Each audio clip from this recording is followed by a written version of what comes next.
Hello guys, okay, so welcome back sa channel natin LexPH. Okay, so ngayon guys, sa mga nagtatanong dyan kung paano ba i-fix yung stock loading nyo dito sa Mobile Legends, and sa mga nagtatanong din guys kung paano i-fix yung stock loading sa offline mode, ito guys, napakasimple lang yung tip na ituturo ko sa inyo, no? Okay, so ito guys, kailangan nyo lang pong i-download yung pinaka system na resources nyo, which is ito.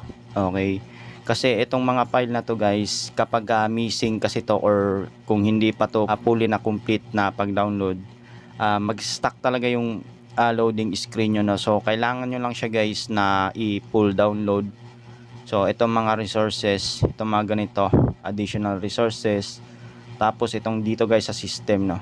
Kasi importante kasi ito guys, kung hindi nyo to ma-download, no? Okay, so ipapakita ko sa inyo ngayon guys kung paano kayo maka-enter sa offline mode, no? So off muna natin yung ating internet. Okay, so ngayon i-open natin yung Mobile Legends natin nang wala tayong internet, no? Okay,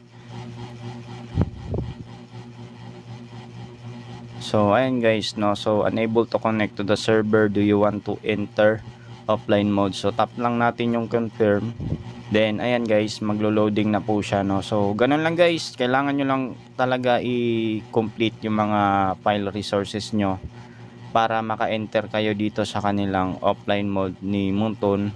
So ayan, working na working yan guys, basta naka-full download yung mga resources nyo, no? Okay, so yan lang guys, at maraming salamat po. Peace.